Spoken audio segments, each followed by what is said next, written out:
जय श्री गणेश। नमस्कार, मैं आचार्य संजय द्विवेदी। मेरे समस्त प्रबुद्ध दर्शकों का मेरे चैनल पर हार्दिक स्वागत है। आज मैं मकर राशि का दिसंबर माह का मासिक राशिफल लेकर आपके सम्मुख उपस्थित हूं। दिसंबर माह में जो ग्रहों की स्थितियां हैं, जो ग्रहों के परिवर्तन हैं, वो किस प्रकार का लाभ दे सकते हैं, किस प्रकार का परिणाम प्राप्त हो सकता है, कहां पर सकारात्मकता मिल रही है, कहां पर समस्या आ सकती है, उसका क्या निराकरण है, संपूर्ण विश्लेषण मैं पूर्ण तर्क के साथ करने जा रहा हूं। प्रिय दर्शकों, यह राशिफल आपके चंद्र राशि पर आधारित है, अर्थात आपकी जन्म कुंडली में यदि 10 नंबर में चंद्रमा विराजमान है तो आपकी मकर राशि है। प्रिय दर्शकों, यदि अभी तक आपने चैनल को सब्सक्राइब नहीं किया है तो कृपया सब्सक्राइब कर लें, बेल आइकन को प्रेस कर दें, ऑल पर क्लिक कर दें। धन्यवाद। 1 दिसंबर को मकर राशि के लिए जो ग्रहों की स्थितियां वो इस प्रकार होंगी। द्वितीय भाव में स्वयं लग्नेश शनिदेव का गोचर होगा, तृतीय भाव में राहु का गोचर होगा, चतुर्थ भाव में गुरुदेव बृहस्पति होंगे, आपके सप्तम भाव में चंद्रमा का प्रारंभिक समय में गोचर होगा, आपके नवम भाव में केतु का गोचर होगा, आपके दसम भाव में शुक्राचार्य होंगे, आपके एकादश भाव में सूर्य तथा मंगल की युति का प्रभाव चल रहा है तथा आपके द्वादश भाव में बुध का गोचर चल रहा है। ये संपूर्ण ग्रहीय स्थितियां हैं। इसके पश्चात 13 दिसंबर को बुध वक्री अवस्था में आएंगे, जहां पर इनका वक्री काल 28 दिसंबर तक चलेगा। 16 दिसंबर को सूर्य का राशि परिवर्तन आपके एकादश भाव से आपके द्वादश भाव में हो जाएगा। 25 दिसंबर को शुक्राचार्य जो आपके दसम भाव में गोचर कर रहे हैं, उनका परिवर्तन आपके एकादश भाव में हो जाएगा। साथ ही साथ यहाँ पर 27 दिसंबर को मंगल जो एकादश भाव में है, उनका गोचर आपके द्वादश भाव में प्रारंभ हो जाएगा। इसी माह के अंत में 31 दिसंबर से गुरुदेव बृहस्पति जो वर्तमान समय में वक्री अवस्था में चल रहे हैं, मार्गी अवस्था में आ जाएंगे। तो ये संपूर्ण ग्रह स्थितियां हैं, संपूर्ण परिवर्तन है। समस्त स्थितियों का संकलन करते हुए ये राशिफल मैं आपके लिए प्रस्तुत कर रहा हूं। मकर राशि शनिदेव की राशि है, जहां पर शनिदेव का अति प्रबल अवस्था में, बलवान अवस्था में द्वितीय भाव में गोचर करना निश्चित रूप से आपके बहुत सारी समस्याओं का अंत कर रहा है। जब लग्नेश एक अच्छी स्थिति में होते हैं, प्रबल अवस्था में होते हैं, षष्ठ नामक राजयोग में है, तो जीवन में समस्त सुखों की प्राप्ति कराता है, तो निश्चित रूप से यह समय आपके लिए अत्यंत अनुकूल होने वाला है। कोई भी राशि परिवर्तन आपकी लग्न पर निर्भर है। यदि लग्न एक अच्छी अवस्था में है, दूषित नहीं है, प्रबल रूप से लाभकारी स्थिति में है, तो आपको जीवन के समस्त लाभ मिलते हैं। ग्रहों का परिवर्तन यदि सकारात्मक है तो वो अत्यंत लाभ की स्थिति बन जाती है। यदि कहीं पर कुछ निर्बल अवस्था भी है तो आपके कष्टों का कम से कम प्रभाव पड़ता है। अब यहां पर शनिदेव जो अत्यंत प्रबल अवस्था में आपके लग्न को प्रबलता दे रहे हैं, आप अति बलवान स्थिति में होंगे, बहुत सकारात्मक होंगे, आपकी क्षमता अच्छी होगी, आपके में सकारात्मकता होगी, साथ ही साथ आपके स्वास्थ्य में कहीं ना कहीं सुधार होगा, धन का भाव अत्यंत प्रबल होगा। निश्चित रूप से मकर राशि के जातकों के लिए वर्तमान समय में जो स्थिति चल रही, वहां पर आपका धन का भाव निश्चित रूप से प्रबल होने वाला है। परिवार का संपूर्ण सहयोग मिलेगा, परिवार के सदस्यों में वृद्धि का योग दिखता है, लाभ की स्थिति बन रही। शनिदेव का प्रभाव आपके चतुर्थ भाव को प्रबल कर रहा है, जहां पर गुरुदेव बृहस्पति का गोचर चल रहा है। गुरुदेव बृहस्पति मित्र की राशि में अत्यंत प्रबल अवस्था में है, जहां पर गुरुदेव पर शनिदेव का प्रभाव उनकी क्षमता को बढ़ाने वाला है, जिसके कारण सुखों की वृद्धि तय है। माता पिता का आशीर्वाद निश्चित रूप से मिलेगा, माता पिता के सुखों में भी वृद्धि हो रही है। यहाँ पर आपके सुख साधन निश्चित रूप से बढ़ेंगे। इसके पश्चात शनिदेव का प्रभाव आपकी आयु की रक्षा कर रहा है, आपकी स्वास्थ्य की सुरक्षा कर रहा है, आपको कष्टों से बचा रहा है। शनिदेव का प्रभाव आपके लाभ की मात्रा को बढ़ाना है। निश्चित रूप से यहाँ पर अति बलवान अवस्था में मंगल बैठे हुए हैं, यहाँ पर मंगल रोचक योग में आपके लाभ भाव में गोचर कर रहे हैं। मंगल ही आपके सुखों के भी स्वामी हैं, तो ये अत्यंत प्रबल अवस्था जहां पर शनि का प्रभाव मंगल पर भी है, सुखों के भाव पर भी है, तो ये आपके लिए अत्यंत लाभान्वित करने वाली स्थिति है। सुख साधन बढ़ेंगे, आपकी इनकम बढ़ेगी, तभी सुख साधन भी बढ़ेंगे, आपके प्रॉफिट में वृद्धि होगी, आपके लाभ में वृद्धि होगी, तो आप सुख साधन का अर्जन करेंगे। निश्चित रूप से यह समय आने वाला है। इसके पश्चात जो राहु तृतीय भाव में है, राहु का तृतीय भाव में गोचर कहीं ना कहीं एक अच्छा प्रभाव देता है। राहु तृतीय में होकर आपके भाई से आपको कहीं ना कहीं सकारात्मकता प्राप्त होगी, मित्रों का सहयोग मिलेगा।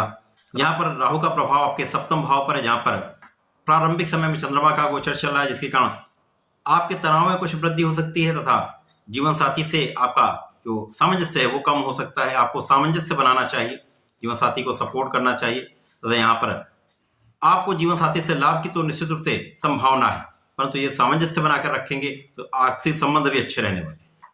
उसके पश्चात राहु का प्रभाव आपके नवम भाव पर है, तो कुछ भाग्य का कुछ कम साथ मिलता है, परंतु यहाँ पर अन्य ग्रहों की स्थितियां इतनी प्रबल है और तृतीय भाव का राहु आपके भाग्य में बहुत निर्बलता नहीं देता है, लाभ की वृद्धि ही करता है।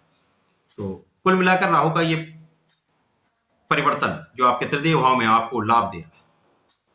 गुरुदेव बृहस्पति अच्छे भाव में है, यहाँ पर गुरुदेव का प्रभाव, गुरुदेव का चतुर्दशम का संबंध आपके जीवन साथी के भाव से है, तो यहाँ पर जीवन साथी से आपको लाभ, जीवन साथी का सामंजस्य वृद्धि। प्रारंभिक समय से ही गुरुदेव का चंद्रमा के साथ गज केसरी बन रहा है, जो इस माह में कम से कम आपको 4 से 5 बार ये इस महाराजयोग का लाभ अवश्य प्राप्त होगा। यहाँ पर विशेष रूप से कार्यक्षेत्र की प्रगति का योग बनेगा, विवाह का योग बनेगा, वैवाहिक संबंधों में प्रगति होगी तथा यहाँ पर निश्चित रूप से आपके लाभ में वृद्धि का योग बनेगा। इसके पश्चात गुरुदेव का प्रभाव आपके कार्य क्षेत्र को प्रबलता प्रदान करने वाला है, सफलता देने वाला है तथा द्वादश भाव पर दृष्टि का प्रभाव कहीं न कहीं विदेश यात्राएं करा सकता है, आध्यात्मिक यात्राएं हो सकती हैं, आपके यात्राओं से आपको लाभ भी मिलेगा, परंतु कुछ थकान की स्थिति भी बनती है। इसके पश्चात यदि देखें तो यहां पर शुक्राचार्य अत्यंत प्रबल अवस्था में केंद्र के भाव में है। अब मकर राशि के लिए शुक्राचार्य जो आपके पंचम के स्वामी है तथा कर्म के ही स्वामी है, कर्मेश का कर्म स्थान में होना अत्यंत प्रबल स्थिति बनाता है। यहाँ पर मालव्य नामक पंच महापुरुष राजयोग है। 12 राशियों के लिए ये तीनों पंच महापुरुष राजयोग बन रहे हैं, परंतु कुछ राशियों के लिए विशेष फलदायी है। यहाँ पर ये अत्यंत प्रबल अवस्था में है, जैसे कि मकर राशि के लिए भी मालव्य योग अत्यंत प्रबल लाभ देने वाला है, रोचक योग अत्यंत प्रबल लाभ देने वाला है, शनिदेव का योग भी अत्यंत प्रबल है जो आपके धन भाव। तो तीनों पंच महापुरुष राजयोग मकर राशि के जातकों में विशेष लाभकारी। यहाँ पर कार्यक्षेत्र अत्यंत प्रबल हो जाएगा, कार्यक्षेत्र से विशेष रूप धन का अर्जन आप करेंगे, आपके ज्ञान में वृद्धि, आपके धन में वृद्धि तथा संतान का संपूर्ण सुख आपको प्राप्त होगा। संतान से भी आपको लाभ निश्चित रूप से मिलने वाला है।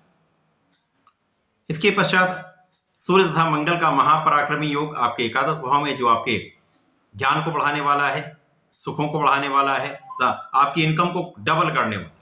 निश्चित रूप से इस समय में आपकी आय कई गुना बढ़ जाएगी। प्रथम परिवर्तन जो बुध का है, बुध द्वादश भाव में गोचर कर रहे हैं। यहां पर बुध आपके लिए षष्ठम के स्वामी होकर द्वादश भाव में है। एक कहीं ना कहीं कुछ एलर्जी की समस्या हो सकती है, एलर्जी की समस्या हो भी रही होगी, कुछ रोगों की संभावना होती, परंतु यहाँ पर एक विपरीत राजयोग का निर्माण भी हो रहा जो विशेष लाभ देने वाला था। जो लोग विदेश से संबंधित होकर कार्य कर रहे हैं, व्यापार कर रहे हैं, व्यापारियों को विशेष लाभ की स्थिति बन रही है। अब यहाँ पर आपके भाग्य की स्वामी द्वादश भाव में होंगे, कुछ निर्बल होते हैं, तो भाग्य का उतना साथ नहीं मिलता। जैसे मैं प्रारंभ में ये बताया कि भाग्य का साथ कुछ कम मिल पाता है। इसके पश्चात जब ये वक्रीय अवस्था में आएंगे तो कहीं ना कहीं आपके लाभ की वृद्धि करने का योग बनेगा, लाभ में अवश्य वृद्धि होगी। तो ये व्यापार से भी हो सकती है, आपके प्रोफेशन से भी हो सकती है, आपके कार्य क्षेत्र से भी हो सकती है।